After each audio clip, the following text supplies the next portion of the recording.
Fighting hard, family torn apart. Whispers tearing lives, hearts raw scarred. Judges grinning, deals in shadows locked. Case workers speaking truth they've mocked. Gunning on for justice, rage intense. Bringing kids home from this broken fence. Corruption weighs heavy, laws collapse. Kids go missing behind their maps.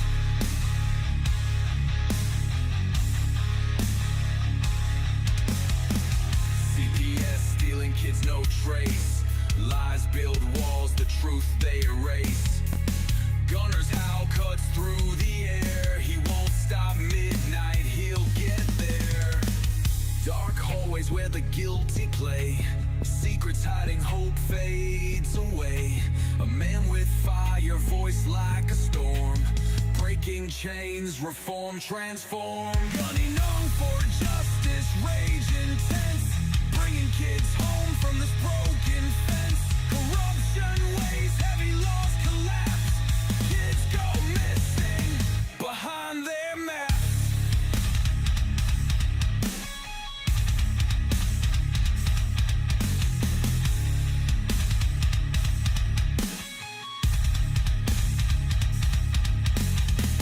Family shattered, cries dulled by fights. CPS takes them in the dead of night. But Gunner speaks of brighter days, cut through the lies. Light ablaze!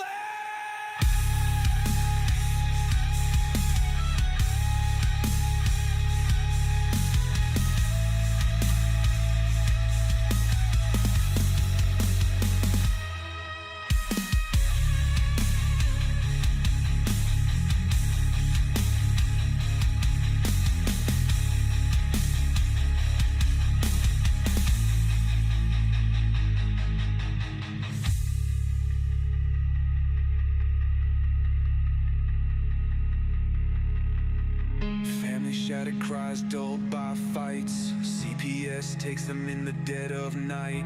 But Gunner speaks of brighter days, cut through the lies. Light ablaze.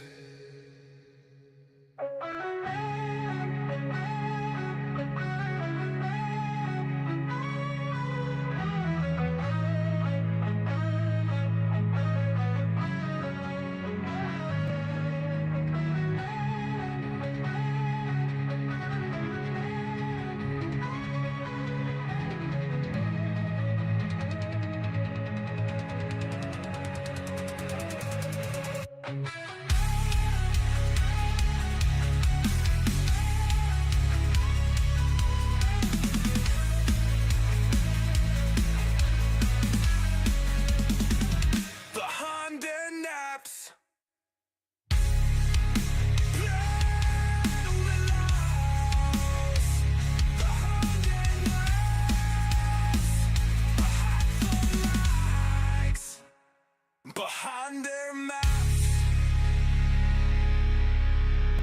Hey look, this for every mama got her baby snatched on some bogus shit. For every pops they locked out the crib like he ain't blood. CPS, y'all been eating off pain for too long. We know what you on, but now it's war, this gunning foe. CPS. Kick doors, no warrants, they taking our seeds. Say it's neglect, but they planting they greed.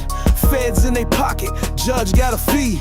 Run it like a business, adoption spree. Contracts overseas, got partners in France. But shorty from Shy, he ain't get a chance. Mama work 2 jobs, daddy do right, but they still snatch his baby in the middle of the night. Fuck CPS, they ain't saving shit. Just a system full of snakes getting rich off kids. We see through the cap, we done taken the hit. Now it's Suffer Davis popping and we loaded the clip. Gunna got the case, now we in that fight. Taking this to SCOTUS, shining that light. They ruined good homes, now we flipping flipping that script. Time to bring them back, time to empty the clip. They labeled us monsters, called us unfit, but it's they paperwork dirty, all of it forged and flipped. How the fuck they selling babies to a bidder overseas? Then tell the fam you unworthy. Man, please, we got mamas in pain, daddies in tears. They breaking our hearts, been doing it for years. Now we riding with Gunner, and we got the proof, sworn under oath. Now it's time for truth. Trump got the team and the pen in his hand. He said bring them home, now that's the plan. You feds been hiding, but it's over now. We moving like an army, and we ain't bowing down. Fuck CPS, they ain't saving shit. Just a system full of snakes getting rich off kids. We see through the cap, we done taken the hit. Now it's off of Davis popping, and we loaded the clip. Gunna got the case, now we in that fight. Taking this to SCOTUS, shining that light. They ruined good homes, now we flipping that script. Time to bring them back, time to empty the clip. They ain't gods, they ain't law, they just people, corrupt people. And when the people rise, ain't no system safe.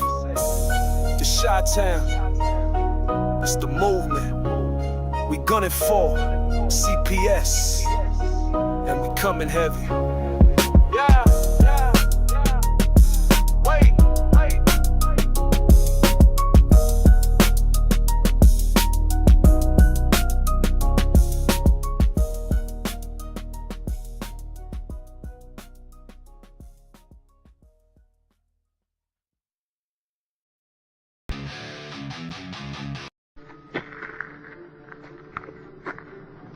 I'm gonna pull the whole thing down. I'm gonna bring the whole fucking diseased, corrupt temple down on your head. It's gotta be biblical.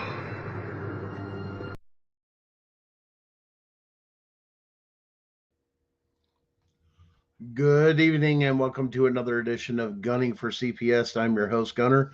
Welcome to a new year after we've taken a short break due to the holidays and due to some illness that's been going on, obviously around the country, and has kind of hit our house just a little bit as well. So we've just been trying to do our best to get through the holidays through here, as most of you probably have as well as fighting sickness. But welcome to a new year, to a new fight, a a chance to gain part of our platform here is one is education, giving you knowledge and information that will help you either fighting your case in CPS through the state and or federal, focusing in on constitutional rights, and basically just exposure of mass corruption as we go through. As you know, that some of you may know that.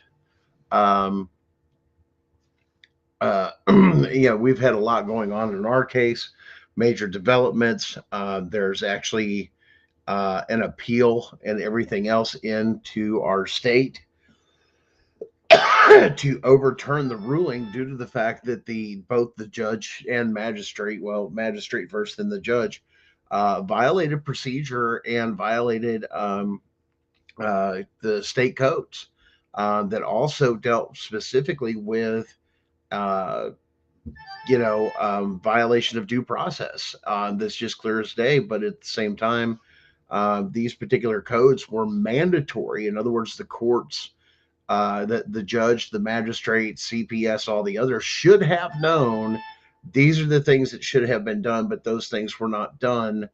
And then the state had actually updated the law to make it more specific, which then was able to file under new evidence, which also will be going into our federal case of here's some more new evidence, so on and so forth, to move forward with what we have. But let's dig into a few things here tonight. As far as education and a lot of other things that we have here. And listen, guys, we've been getting tons of exposure. We've been doing this for well over a year now, educating you guys, giving you information, shining the light on the corruption of CPS, the family court system, the states, and the way that they're getting their monies, sharing information as far as, how they've been profiting through it, how they've not been following constitutional rights, even in their policies and procedures, that the states, basically all 50 states, are not following the Constitution when it comes to CPS, DCF, whatever it may be called in your particular part or state, um, and or a subcontractor, whatever it may be. But these policies and procedures is they're training people to commit constitutional crimes to obtain these children.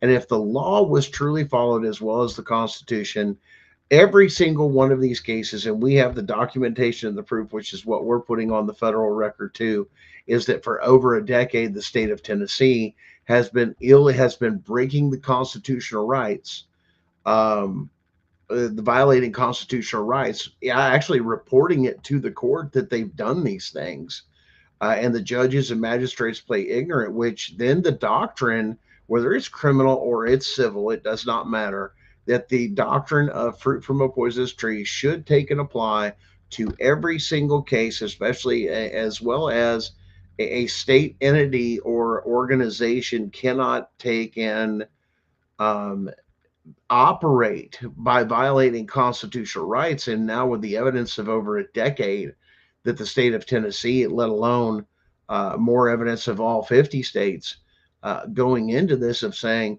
you have been illegally obtaining funds, because if they're doing this and they're doing this as a state, they're not entitled to receive any federal funding if they're operating the state or any state agency within there unconstitutionally. It disqualifies them from the funds. So now Tennessee is looking at, especially of over a decade of what we have so far now, a criminal investigation will be moving forward with this as well. But if they find it goes back even further, then the state's going to have to continue to pay those monies back, as well as, once again, Tennessee has crossed the state line in our case into Kentucky, to where now Kentucky's going to have the same exposure and the same things brought to light, and on them, the light shined on them. And a lot of people say, well, what does that matter to me? What does that matter for my case? So on and so forth. Well, you have to understand that once a case is won in a federal court, it becomes automatically what's considered case law in the district or division. So in other words, if a case was won and this is by federal districts. So if something's done in Tennessee, it also affects the state of Kentucky. It also affects the state of Ohio and the state of Michigan immediately. Now, when they go to appeal for it and then they lose, that's when you get established what's called national case law. Okay, guys, that means it applies to all 50 states because it's gone through the appellate process. Now, a lot of people say, well, I'm going to take it to SCOTUS, I'm going to this, some of that. That's when you do the only way you get to SCOTUS is under the appellate process. And then you're saying, I don't want to do this on paper. When a lot of you guys, if you've gotten to the appeals, you have two different methods. One, you can have it like a hearing. Some of it's done on paper, some of it's done on a hearing, or it can all be on paper. In other words, we're not going to debate this. This is so clear and cut dry. We're just going to put it on paper and we're going to go from there. And there's not going to be any arguments. Now, ones where you've seen SCOTUS where they've taken the open option to where they've actually had that's very well known on YouTube, is the actual district. I want to say District 9. Which is out of California, which you'll see the video several times about CPS people being able to lie to steal children, even in court. In that particular case, matter of fact, is Hope versus Pelner, Pelnor. And you can look that up on there. And yes, that is Ninth Circuit Court of Appeals that went through there. And you guys, if you guys have not seen this particular thing on YouTube, you need to go watch this, because this is actually federal case law. This is national case law that can be cited, and you can use these things. And a lot of those things they talk about, those cases and case laws, and even some of the judges say, hey, this is so well established, especially Fourth Amendment, you can't get past it. I mean, it's so well documented. Now, I've also talked to a lot of people, like I said, on Facebook, so on and so forth, that have gone through and say, well, they had a court order to remove my kids. Okay, but they didn't have a court order or a warrant to come into the home. And that's where a lot of people say, well, how do I know if I've had a federal case? When they removed the kids from the home, did they have a warrant to enter the home, Or did they shove a court order in your face and say, hey, we have a court order to do this? And here's why. Because a warrant can only be signed by an Article 3 judge, not a family court judge, okay, to enter the home. And it has to have probable cause with it.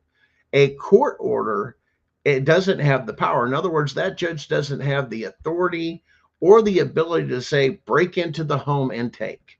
If it's in the home, it's Fourth Amendment protected. Once you go outside the home, then they're vulnerable to people coming in, and that's a whole different story. But if you never leave your home, and you know, well, we have an order to do this. Well, guess what? My kids ain't coming out of the damn house, and there ain't a damn thing they can do it. And if they come in, and once that, like I said, and once again, it depends on how you're going to challenge it or what you would challenge it, but it's very, very, very clear. You have to have an Article 3 judge sign it, a warrant to enter the home, even if the kids are in there, if papers. Why? Because the Fourth Amendment, and we've covered this on past shows, covers papers, your documents, everything else like that, and persons. So if you want somebody secured up in your house, say, well, we've got a court order to do this, but not to come into the home, because as soon as you come into the home, it's an automatic Fourth Amendment issue, and only an Article 3 judge, it says, can issue those warrants, or an Article 1 judge that Congress has given special powers to, which is a lot rarer, and it's not that common. But an Article 3 judge must be addressing that. So if you've had somebody come in and snatch your kids out of your home and they didn't have a warrant, say, well, we have a court order, it's not the same thing. And they want to confuse people, saying these are the same two documents, and they're not. And when that goes to the higher court of saying they broke into my house and kidnapped my kids and they didn't have a warrant, as soon as you pop up, you know, well, we had a court order. That judge doesn't have the authority. And that's what you put in on your paperwork of saying, when you write some of these things, or you file for like a 1983 or something like that, you turn around and say, this is my challenge. You know, this is my question. This judge didn't have the authority to issue anybody to come into my home. Matter of fact, the judge doesn't have the power to do that. But there's so many judges and magistrates so drunk on power, and the police and law enforcement are so damn ignorant because they've not been taught. And I use that word ignorance because it's a lack of knowledge, which they should have this knowledge of saying, wait a minute, I can't go in this home. We can't do this. I can't even assist you in removing the kids via CPS because they're in the house, and they'll have a damn fit. This is where they're bought and paid for. The state has taken over and bullied these law enforcement agencies like your locally elected constitutional sheriff of saying, well, the judge did this and that. Well, the judge didn't have the power. But law enforcement is not given that form of education to say and question. It's just follow orders. They don't know what they're getting ready to do is to actually commit a crime. Actually, that is huge. You know, like I said, when it comes to that, and a lot of people don't understand that. Now, with it, like I said, we've been getting all this exposure.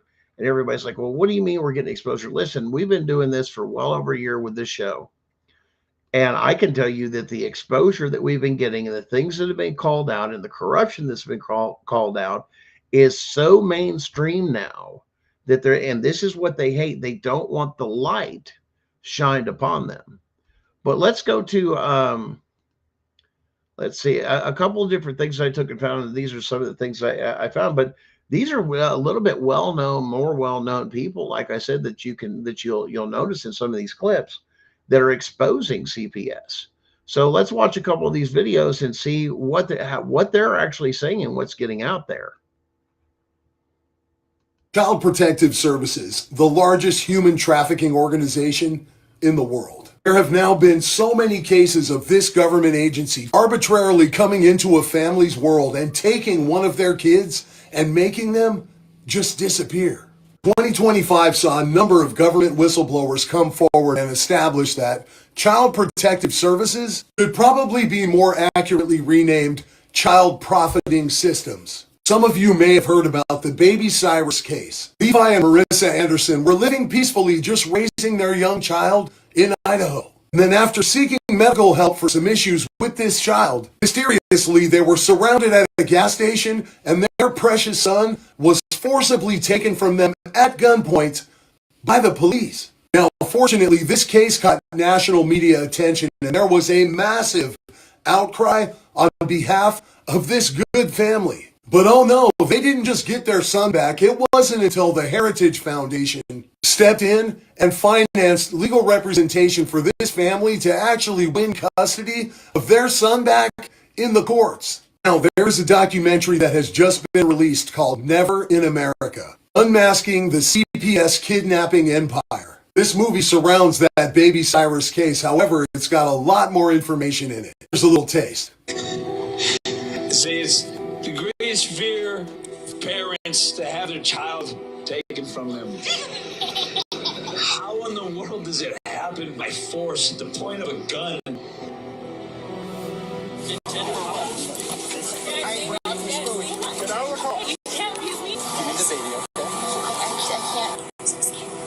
This one really made my stomach sink. I can't even believe this story. Cyrus, a 10-month-old baby who's been kidnapped, stripped from his loving parents by CPS. No, go in the car. In the car. It's all right. It's I don't want anybody to have to endure this. Nothing but respect for Ryan Mata for making this film. It's available free on YouTube and a number of other platforms. Once again, CPS, the largest human organization in the world. Child Protective Services. It's 90% of sex trafficking victims come from foster care. It's probably in your state right now going on under your nose. If you might even know somebody that is a foster parent. And this is nothing against foster parents. There are great foster parents that are doing it for the right reasons. But the problem is the system is, it's abhorrent, honestly. It's like, if you knew what was going on. Sylvia, what's the statistic for sexually abused children in foster care? It's 90% of sex trafficking victims come from foster care. I mean, think 90%. about that. You end foster care, you essentially end sexual abuse. Sex trafficking. Yep. Like, it's insanity.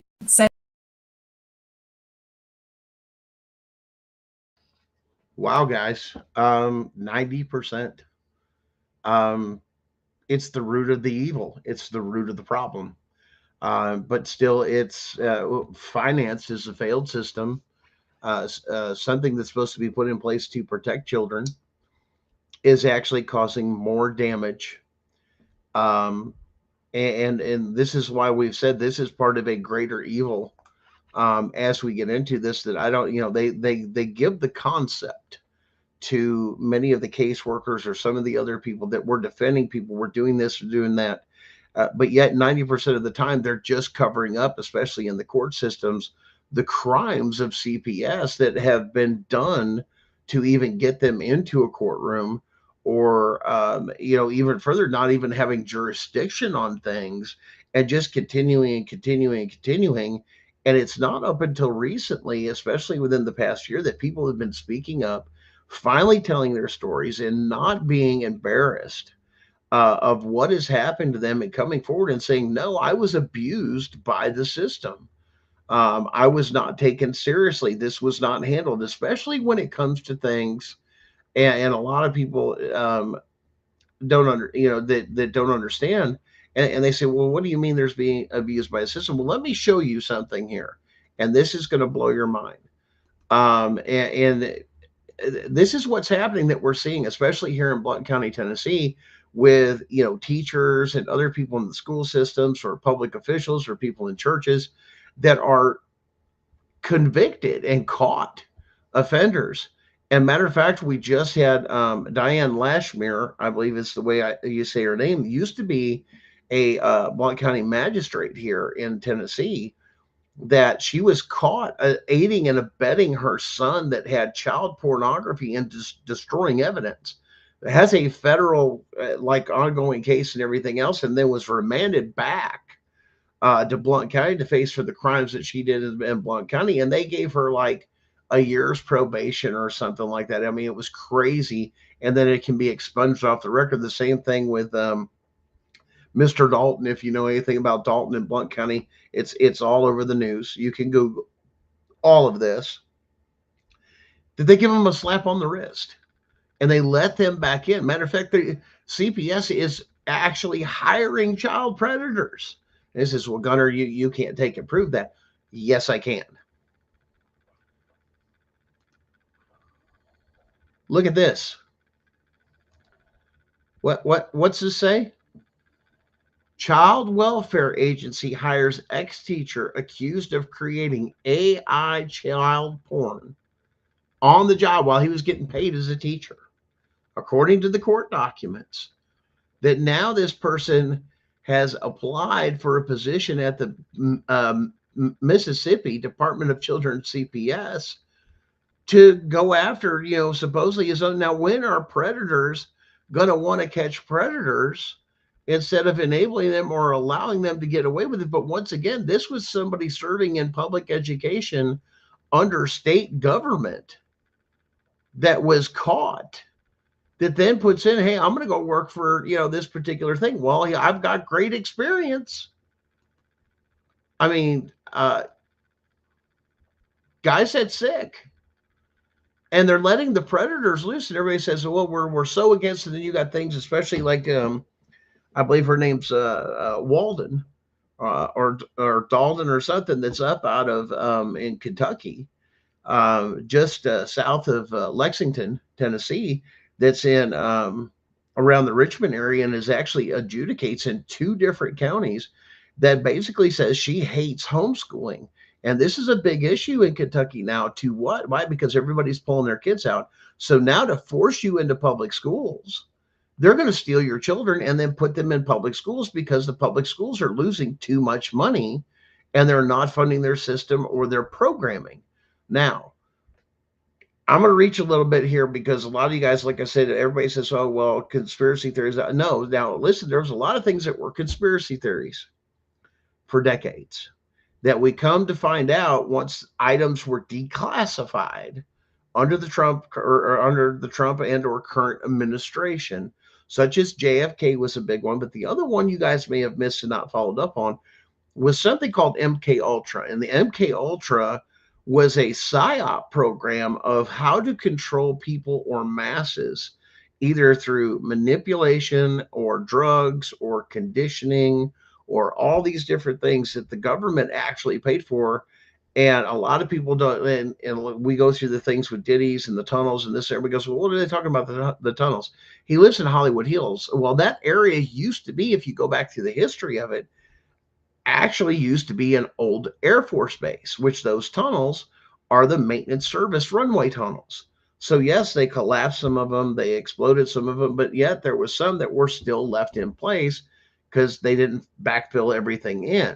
They just built over the top of it. It was structurally sound, is what they called it. But those things were still there, and some people knew it, and it was done for a reason. There was a person that developed that and bought that for a particular reason. But going back into this thing, that same Air Force base that's in Hollywood Hills, what's known today as Hollywood Hills, the old Air Force base, they did an experimentation called MK Ultra.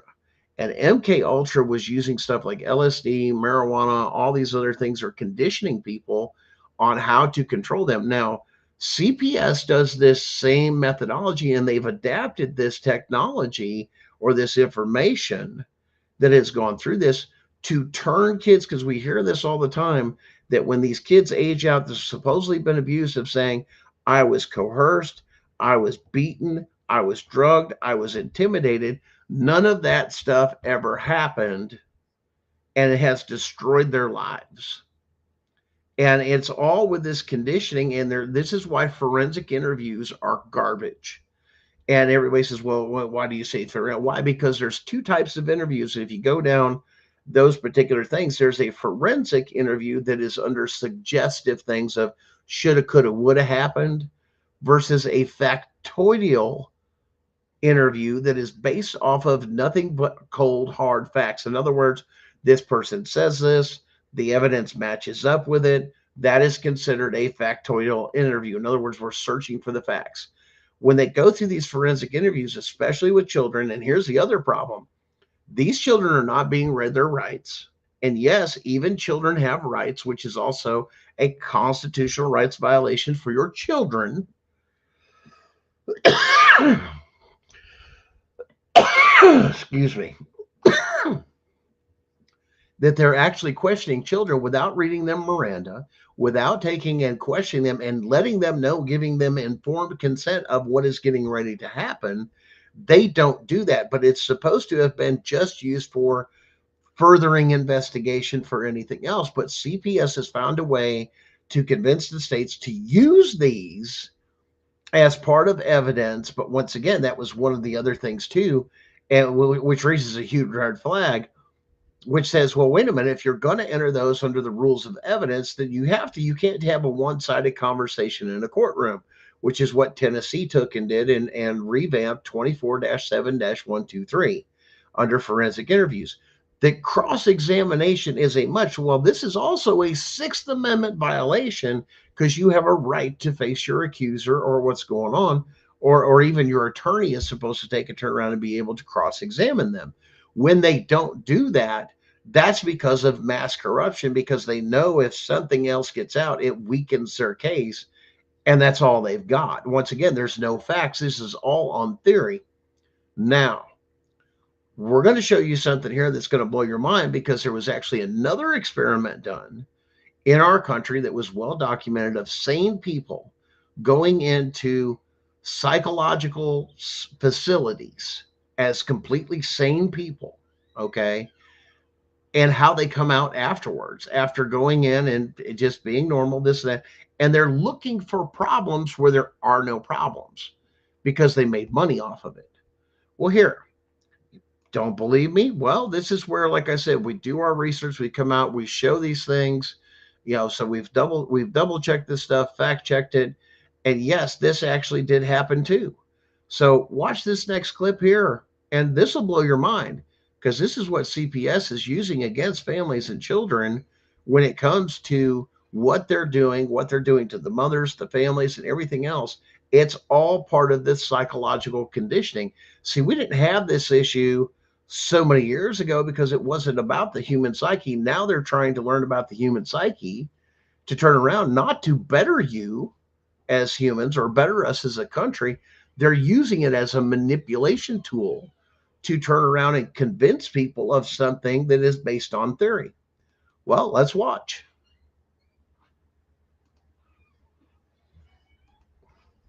What happened when 8 totally sane people were sent into an insane asylum? In the 1970s, Stanford researchers sent 8 perfectly healthy people to psychiatric hospitals to see if doctors could spot they were faking. Each volunteer claimed to hear a single voice saying thud, empty, or hollow. This was enough to get them admitted into the hospital. Then, the experiment really began. Once inside, the volunteers acted completely normal. No hallucinations, no voices, nothing. But the doctors never changed their minds. Every single volunteer was diagnosed with schizophrenia or manic depressive psychosis. Some were locked inside for weeks. One stayed trapped for over 50 days. Across 12 hospitals, not one staff member realized they were fake. When Stanford published the results, psychiatry was shaken. One hospital fought back and said, "Send us your fake patients, we'll catch them all." Over the next 3 months, they flagged 41 patients as imposters and suspected 42 more. But then Stanford revealed the twist. They hadn't sent a single fake patient at all. What happened when 8 totally sane people... Wow. Completely sane people, nothing wrong with them, turn around and they couldn't tell the difference till they were caught. And then when they turn around and were caught, then they didn't send anybody. And then all of a sudden, now we've caught all these people faking. All of a sudden, we didn't send nobody. Shows the corruption in the system when an audit is done. And we've seen a lot of audits going on lately. NGOs have been, really, really cut. They've caught a bunch of corruption. Voting, we're still going through the stuff with the corruption in the voting. Then you've got the daycare thing, and it's not just, listen, guys, it's not just Minnesota. Okay. Even in Tennessee, there's been other daycares that have been caught, here in Tennessee, here in just about every state. What they're trying to do, and then President Trump comes up and says, well, I'm going to cut all your daycare bonuses and all that other stuff till we recertify everything and make sure those numbers are lining up, because the amount of money that the Somalians were stealing from Minnesota, that they added this up with it, is actually equal to Somalia's gross national product number. In other words, their money that they were making off their country was off of theft, 100% of it. And we have been supplying this, not just in other, not just in Somalia, but several other countries and this and that, to where they have been funneling these monies under grants, under some of these other programs and stuff that are out there that are under that same thing that these people apply for. They're giving false information, and there's no checks and balances with this stuff, and they've just been draining this country. Can you imagine the monies that the NGOs, the stuff with the other things that Doge has found, the wasteful spending, and then all of a sudden you come in with the stuff with the daycares and some of the other corruption and this and that. That means our taxes shouldn't be that high. Our cost of living shouldn't be that high. We shouldn't have all these other things. Why? Because that's wealth we should have never given away, and it should have stayed right here at home. But our vets suffer. And then you've got mentally ill people loose on the streets in places like Seattle and in California, all over the place, that they're let loose because, the idea is, well, let's shut down the asylums and then integrate them. But there are certain people that are so far gone mentally that they do need to be institutionalized.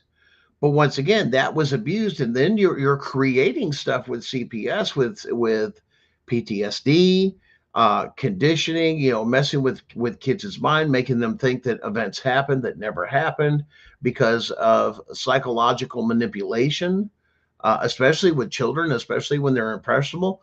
Or if you've got children that have never been properly diagnosed, or were actively in trying to get diagnosed with a mental health defect or a processing disorder, excuse me, that may have caused the initial thing. But CPS doesn't want to look for that, of saying, and give you an example. I know there's something wrong with my kid. To give you, just a off the wall example, I take them to treatment, to psychological treatment. They deal with a full spectrum of everything. Okay. And that's where you go to, but they're also mandated reporters. So they have trigger things that they have to report. So then CPS comes in and says, oh, wait, well, maybe we have an issue of this and that. They stop treatment for all mental health and this, that, and then shove these kids into CAC centers or places like NECO, NECCO, and other organizations that deal with mental health. And they focus specifically on being abused or sexually abused, not saying that there may be another underlying condition of a mental health issue.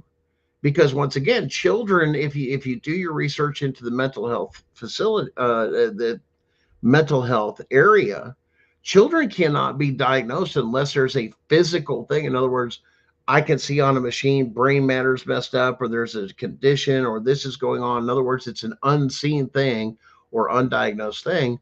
Children can't even begin to be diagnosed for certain conditions until they're of the age of 7, or sometimes all the way up to the age of 13, depending on what there is. But once again, the child is under development, and CPS does not take any of this into consideration because it does not fill. And this is where they're abusing the system, because they know this. They know children are developmentally to that thing, and they know it could be something else, or a wild imagination, or something they've seen on TV, or something that they've reheard, and their imagination gets a hold of it, or they see something to where that's the attention they want to get from somebody, and they'll take and do this or that. Or you've even had kids manipulate the system, say, well, if my dad won't buy me the prom dress I want, I'm going to call in on CPS and saying he's abusing me. Excuse me. Because I'm not getting what I want. They're conditioned to do this they go back and they interview these kids and say, where did you learn that? I was conditioned that in public schools. Public schools. I've got teachers and everybody else, and this is where you guys need to watch, and you're moving forward in this stuff. If you've had a teacher influence your child in public school, and they are representing, they once again, they work for the state. They are a state actor. They can be sued in their official and personal capacity under the law for conditioning your child to do something. That's a crime. That's an actual crime, is to manipulate somebody into thinking something that's not really there. But once again, they're not teaching you the law. And then, of course, these joke of a lawyers and this bar association that's garbage, that protects itself 99% of the time, it won't do their job, which is what you're seeing in these corrupt family courts. Nobody's turning around and saying, hey, you got to follow the Constitution regardless. Hey, you've still got to, you're in family court. It's a division of civil. You still have to follow the rules of civil procedure. It's all still got to be there. And once again, they'll confuse it. Well, we don't deal with the Constitution, this, that. And listen, we've told you guys several times, if there's a constitutional issue or a U.S. code, there is a very high percentage, way above 80%, that your state has got its own state code or statute that matches basically the same area that it's trying to cover. And you can cross-reference that. And like I said, a lot with AIs that are out there, you can ask them to do that for you. Hey, I had this particular thing taken happen. You know, I want you to go through and say this was a constitutional rights violation. Can you also go through the state constitution and the state codes and statutes and show me where the errors were to go through this stuff? Or you can do it the old-fashioned way, which we recommend you, like I said, double check for yourself anyway. Just don't take AI's word for it, because it's not always accurate. Do your own research, but sometimes it can point you in the right direction to where you could turn around and go, oh, here's the code, and here's the code they broke. That's what states want to hear, and that's what they don't want to get caught doing, is breaking a state code or statute of saying, you didn't do this, and it doesn't matter if you're a family court or not. Here's the rules. Matter of fact, a lot of the rules for family court of the civil division of which is family court, actually has its own codes and stuff like that. Like one of the ones that we quoted earlier, that we filed on, that was TCA code 24-7-123, that they made it further defined. And this was supposed to benefit, and you got to watch some of these things. It was made to benefit CPS, but it also took and bit them in the ass, because as soon as they took and put that up there, that means you can go back, even if your case is past the appellate date. There's been a new law. There's been a new evidence. There's been this, and you can now file on these of saying, this would have made a huge difference in my case to actually, I wouldn't have gotten the verdict I would have gotten. And when you go to things like cross-examination and you deal with that particular thing and or this or that to go in there, and that wasn't done, well, not only does that expose them for not doing cross-examination and following the code, it also, you can make the quick connection. That's a huge due process violation and a Sixth Amendment violation, which means the judge or magistrate has violated their oath. And here's the proof. When you get that stuff in there and then you hold them to it, and they say, well, what if they don't follow it and they don't do this and they don't do that? If it's a law, especially a new law, look up that law, because there's a House bill, there's a Senate bill, just like there is in the federal government with your state, and they have to vote on it. And this particular change was done, especially this thing, and this is what you have to look for too. It was passed unanimously. In other words, everybody voted for it. So then you can go to the lawmaker and say, hey, lawmaker, you know this law that you took and passed, and it's supposed to be law, and it's effective by this date, blah, blah, blah, blah, blah, blah, to go through this and that. Well, I just went through this, and they kicked it back, and they didn't follow your rules. Well, that's where they get in trouble, even the appellate court or the judicial branch of your state, because then your state lawmakers can pull them in to an oversight committee or something like that of saying, whoa, a judicial oversight committee of going, why didn't you rule this way? Why didn't you do these particular things? because you should have followed this. And this is how we meant it to be done or read. And why didn't you follow what we passed? And then they can drop them on sanctions and remove them and everything else if they feel, well, I just didn't feel like it applied. That's not going to go over so well, especially with lawmakers. Because believe it or not, the judicial branch of government and the mimic style that it was done even through the states was designed to actually be the weakest link of the three separate powers. And you go, well, how do you look at the Federalist Papers? Look at some of those founding father documents that we had of why it was like that. That's like everybody's going through all this crap with, executive orders right now. And the court's trying to stop this and that. It's not going to happen. He can do what he wants under the executive branch. That's just like the reclassification of marijuana from a Schedule 1 to a Schedule 3. Well, he can't do that. Well, the executive branch of government controls the Food and Drug Administration. It also controls several other things in the Department of Health and Human Services. They must follow what the executive branch or the boss says. You can't this or that. And reclassifications of medications happens all the time throughout history. And we're beginning to wake up. And once again, this country's beginning to wake up, and we've about had enough of this. But people have got to understand they have to learn to understand their rights to even defend their rights. And that's been a big proponent of what we do here at Gunning for CPS, as well as, walking you through some of the different things that we've done in our case to show you, what we're in the access of doing and how to go about the steps when it comes to your own personal case. Because that's one thing a lot of other movements is that, well, your case is this. Yes, it's true. Everybody is different, but there's a lot of similarities. But a lot of stuff that we cover is the rules.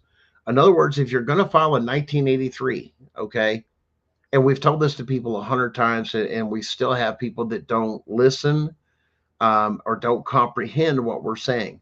You can only sue for a constitutional rights. In other words, you can connect on paper, this person did this in their official capacity, not their personal, because that's all you can do is in 1983 is under their official capacity. Their personal capacity goes to the Court of Claims. That's where you do it on their personal bond, their personal insurance, their personal assets, their license getting revoked, the whole 9 yards with that, and putting on a Brady list. Now, a lot of people say, well, what's a Brady list? A Brady list is saying you're a corrupt individual and you cannot be trusted in court. You cannot testify under anything. Your word is garbage. And you're all of a sudden out of it. And basically, they won't touch you for government service because if you ever called for anything, you can't be trusted to testify and be truthful because you've had a history of doing corrupt things. That's how those people end up getting on those things, and you have to fight them differently. And you get a lot of people with the 1983s that go way off into everything else, but you have to make the connection within your arguments of your 1983 to turn around and say, hey, this is where this person did this, and by this action, they broke this constitutional right. And here's a case law or a case that is very similar, that has very certain aspects that's similar to my case, and they ruled this way already, and this is kind of like where we're pushing for. So you're getting them to think about how the other judge, when they do their deposition, or their definition of the whole case and summarize everything and why they ruled the way they did, that it has that same frame of mind. In other words, you want the judge you have now to consider what the previous judge was thinking or their way of thought of why they come to that solution. But understanding case law don't mean jack when it comes to the Constitution, because the Constitution's absolute. Everybody, and a lot of people will argue, well, case law. No. Constitution's not up for debate or interpretation. It's done. It's just an absolute. And it should be treated as such, but it's not. And the states have not been doing anything. But once again, they're operating within the form or the aspect that they can technically legally operate. which is supposed to be under contract law. Um, and there's a case on that too that says they state can't deal with you anymore except through contract. So if I disagree and I refuse to contract and you're going through that, but you got to quote the case, hey, Your Honor, you can't, and I'm not consenting, or I don't understand because why? I'm not signing a contract with you. This is why CPS services and everything else, and it says in every state, is voluntary. And is it truly voluntary? No, because they're forcing. When do they offer any of the other services that are supposed to provide? If I need food, if I need shelter, if I need this and that, they're supposed to aid in that, not steal your damn kids and say, well, you can't, you don't have a place to live, you don't have this and this and that. That's misappropriation of funds and services because they're selecting which services to give you, and they're required to give you all services that are needed. If you need help with a doctor, if you need a ride somewhere to get somewhere, they're supposed to set all that stuff up, even back and forth. It's just the way it is. Those are the rules. But until you guys know how to articulate that and put that in your filings and put those things on, and I tell everybody, listen, there's a lot of times you'll go through your family court case. The issue is don't go just what's said in court or this, that. And even if your attorney won't file it your damn self. Get evidence on the record and make it clear with everything that you're filing, whether it's evidence, motions, or anything else, you're pointing this stuff out. Here's why. Because if it's on the record, it doesn't go under hearsay or magically, your hearing notes or anything else magically disappear. And, oh, well, Your Honor, we don't know what happened to it. Well, Your Honor, that should be, well, not so much a dismissal, Your Honor. We could go back through it again. And then that's why you put it on the court record, and you get those documents when you turn them in, they're stamped. Okay. Or if you do it digitally, they send you back a stamped copy. Hey, this has been filed. You can't argue with what is hard physical documentation and evidence. Now, you will run into judges and magistrates that will ignore every single one of your filings. This strengthens your appellate process when you go through, and sometimes you do not have to wait to file in the appellate court. There are certain writs or habeases, this and that, in between during the course of your family court case of saying the judge is not complying with this, and that, as those particular writs and or habeas that is done, that you're telling the higher courts, take control of this because your judge is out of control.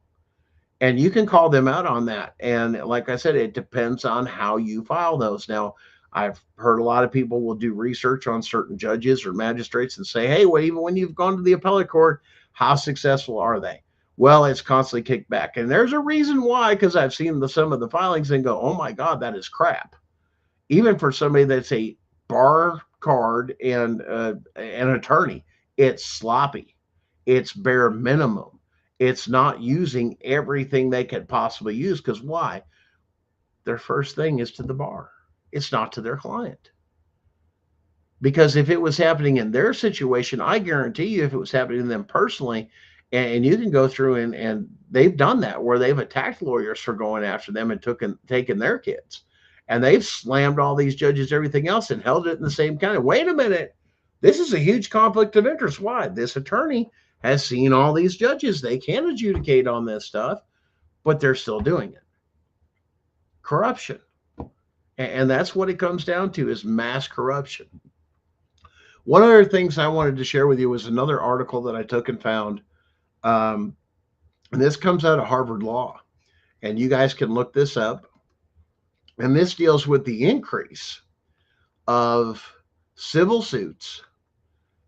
This is Civil Suits by Parents Against Family Life. If you follow me on Facebook, there's a copy of this link that's on there. If you scroll through some of the history on my profile, you'll see the same thing.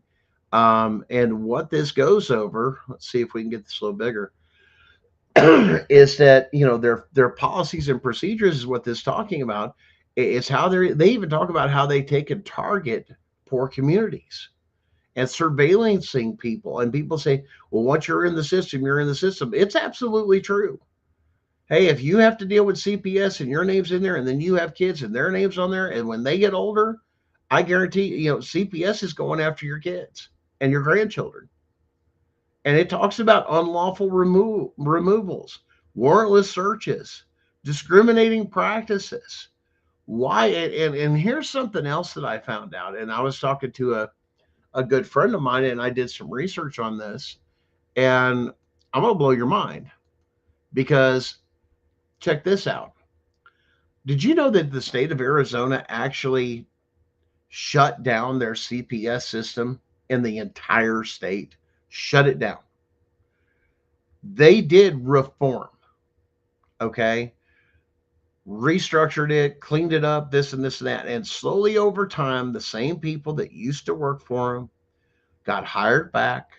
And the same thing is now happening again to where Arizona is looking at CPS again that has been reformed, that all these people pushing for reform, it does not work because it goes back and it's like a disease or a cancer, and it just goes back to the same way it was before. Arizona has pointed this out severely, and they're looking at it again after the reforming part has done. Arizona has led the way as far as a case study of saying reform does not work. Abolishment is the only solution. Why? Because if it's truly child abuse, guys, and listeners say, well, they're going to take and leave our children, defenseless and this and that and all these other things. This and no, CPS should be abolished 100%. That whole division of family court abolished and everybody held accountable 100% because it's unconstitutional. One. Two, it interferes with the duties of a duly elected sheriff. These are criminal codes of child abuse, neglect, all these other things, but they're trying to adjudicate them in a civil court, and they're giving you, all these things that take and go through here, that it's a criminal action. Otherwise, piss off. Other than that, you're supposed to be able, and you could do that without knocking on my door, is go to a website and advertise, here are some services, and if you need these services like food banks or this or this or that, and do it off a website. We don't need thousands of caseworkers to do what they're not already doing. But they are incentivized through the foster care program and everything else to what? Steal children. Rachel Keefe, what if I disagree on what all happened due to me not understanding under the ADA? Yes, that is a position you can take with your filing. Matter of fact, we have Equal and the Same that on the CPS Breaking News Network, which we're part of, that does a show, Henry, excuse me, every Saturday night, that he does a show. I believe he starts at 7:30 on YouTube channel CPS Breaking News. And we do show his show here through Facebook and so on and so forth through our lives. That we do have our lives back now. That we're able to do lives on Facebook. Thankfully, for no reason we were banned. Didn't even give us one. Just said you're cut out. But yes, under the ADA, if you say I didn't understand, because then once again, you can't contract with somebody that doesn't understand, and that would be one of the theories or positions you would take is, how could I contract with the state if I don't comprehend? And then you would end up attacking it not from family case law aspect, but under contract law, both state and federal, of saying, I didn't contract with them, I didn't this, I didn't that. And like I said, there's other case law and stuff like that out there that says, hey, they have to contract with us. That now what do you do? Because if they don't have a contract, or they forced you into something with this and that, and it's not a criminal aspect, it's a huge no-go. And that's what they're getting ready to get exposed on, stuff of saying, and you got to look at your state's constitution too, because like Tennessee, especially if you look at that, says specifically, matter of fact, we can bring this up, and we'll show you guys. Let's see. This will pull up here.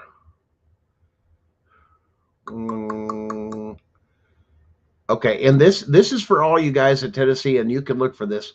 This is and I'm going to show it to you in here in just a second. And it's under Declaration of Rights, Article 1, Section 14, and I'm going to share the screen with you guys in here in just a minute.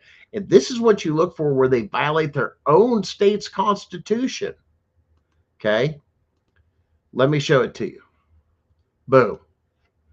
Let me make this larger so you can read it. Number 14, that no person shall be made to answer for any criminal charge. Wait a minute.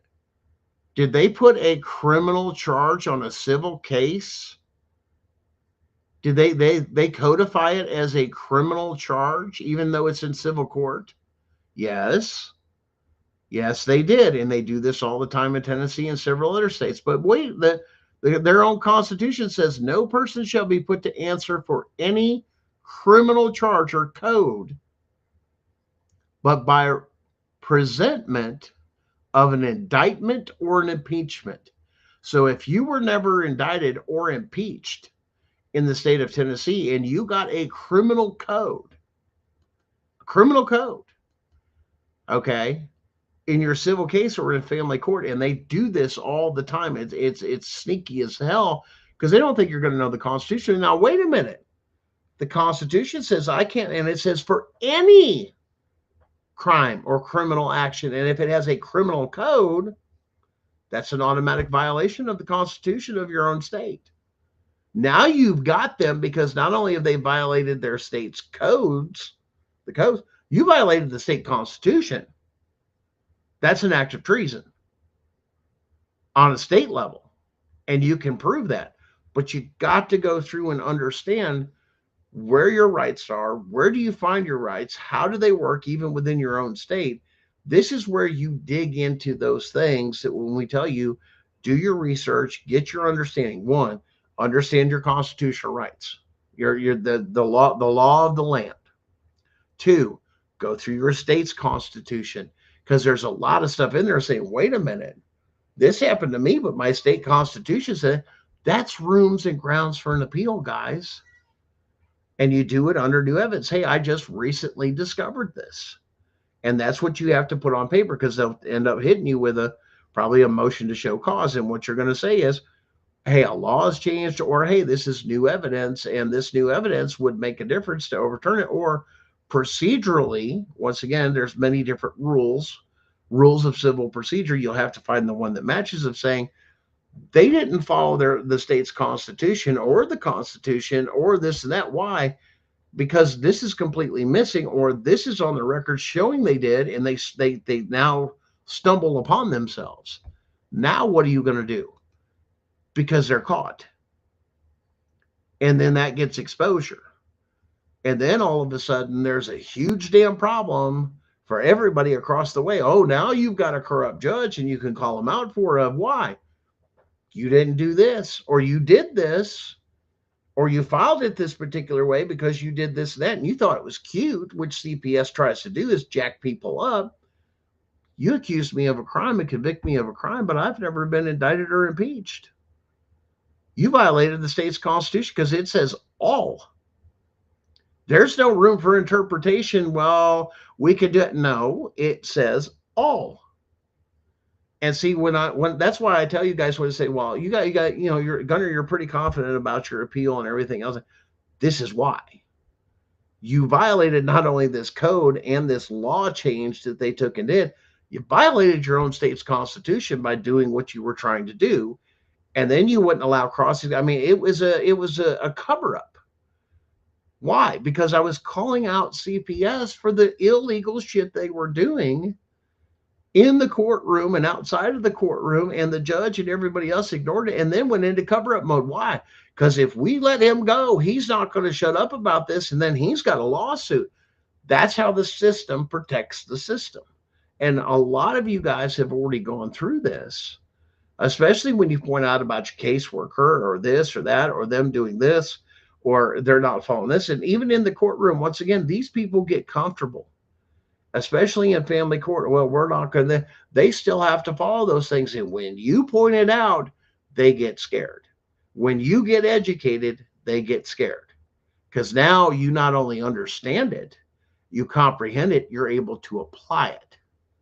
And that scares the hell out of them.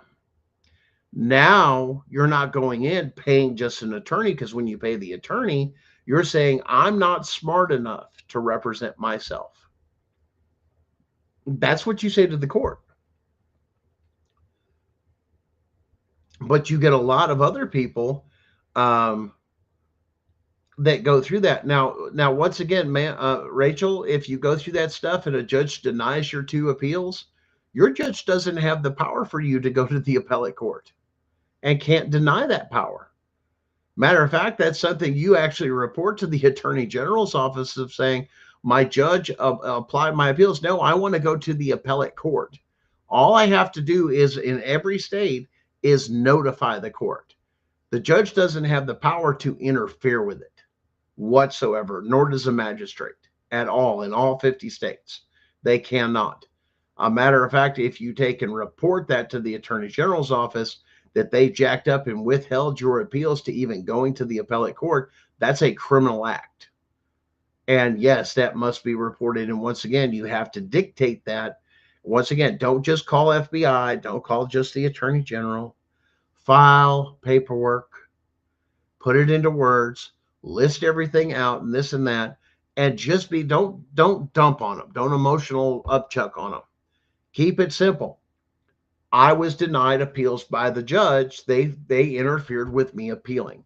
The judge didn't want somebody else's opinion on it. That's the point of the appellate court, is to keep the lower courts in check. And that's a huge issue. And yes, on wife 2 years, you never signed anything with CPS and they carried on anyway. Exactly. And that's the stuff in your appeals. I did not contract with them. I did not this and that. They are not law enforcement, even though they like to act like it. They have no oath.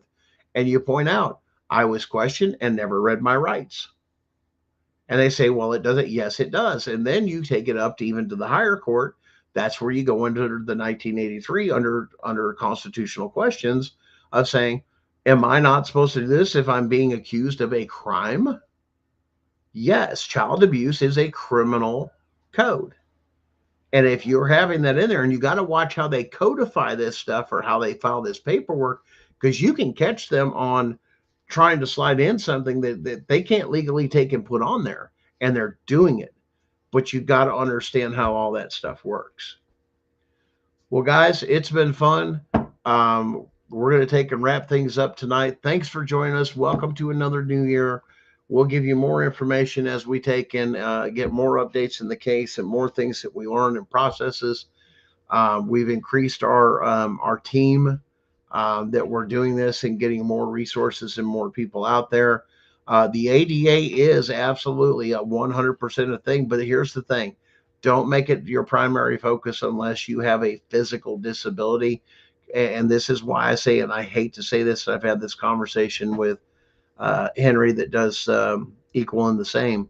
They're not going to pay attention to just that being your primary argument. They're going to want something else beyond that.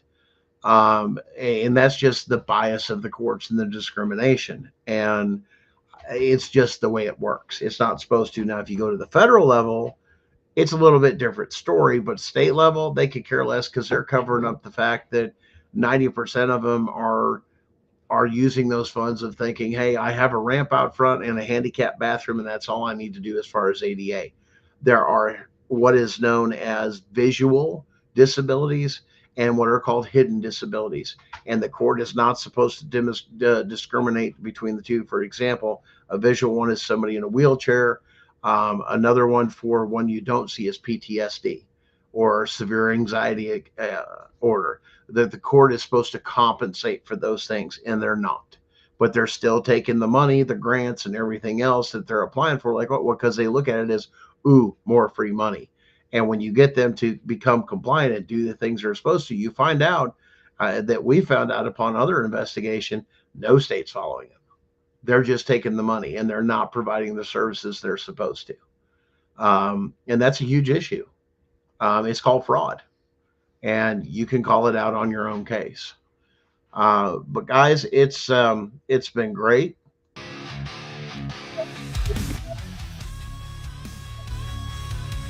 Catch us again next week. Same time, 9:30 Eastern Standard Time, every Sunday. We enjoyed the break. Everybody's trying to get healthy. As you can tell, we've still got the little scratchy cough going. Stay healthy, stay smart, educate yourself, educate one another, and encourage each other. Why? Because this takes a mental toll on everybody, and you guys have got to stay strong. Find your resources, but here's the one thing: don't let them take who you are and the things you value most, such as your family, your partner, and some of your other relationships. Don't let them rob you of that, because it's up to you what they can take and what they can't take. And the one thing they can't take is what's in here and what's in here. And that's up to you to give it up or give them access to it. It may hurt, but at the same time, don't let them rob you of that. Don't let them take what they never had a right to take. They've already taken enough. Don't give them any more. Stay strong, stay educated. We'll see you next week. Have a great week, guys.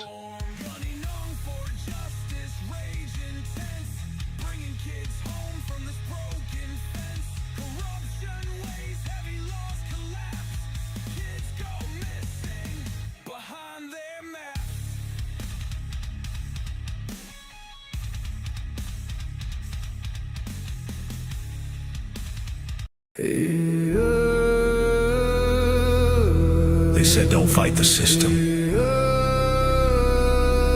They said stay quiet. They were wrong. Lock in. We are exposing what so many have failed to. We are going to show you what bar attorneys have hidden from all of us. Hundreds of thousands of children and twice that of parents have been lied to and walked down the road of termination.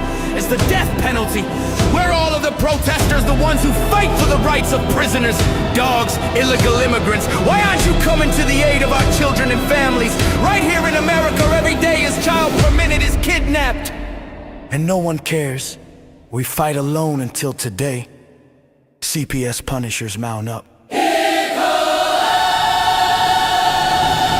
Here comes the CPS Punisher. Anonymous tip, another lie from one of them. No warrant, no proof, just a badge and a grin. Stealing kids like trophies, thinking they'll win. Mama crying on the porch, daddy in the cage. System wrote the script, but the CPS Punisher just flipped the page. The educator they banned, I see every violation, every forged line, every ex-part hearing, every stolen time. One tap of the app and the truth ignites. Welcome to the CPS Punisher, now we can fight. CPS and the courts have lied to us all.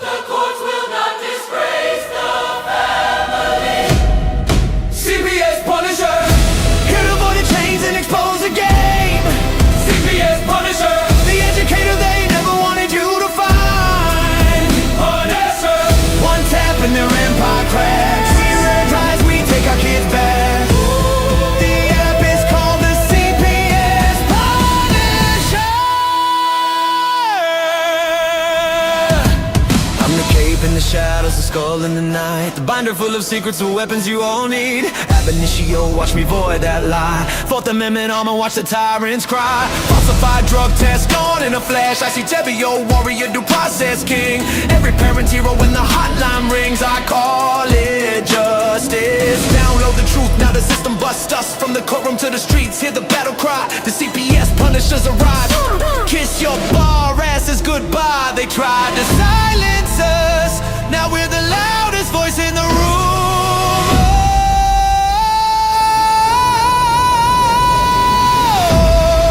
CPS Punisher. Here to avoid the chains and expose the game. CPS Punisher. The educator they never wanted you to find. Born as her. The children never leave again. Families rise, we never look back.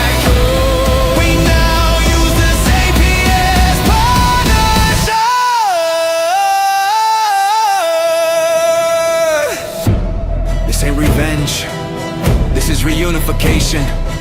This ain't rage, this is resurrection. Open the app. Step into the fight.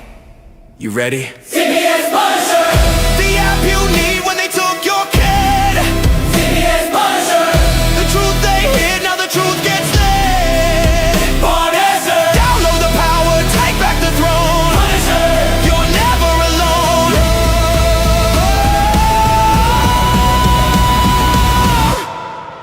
CPS Punisher.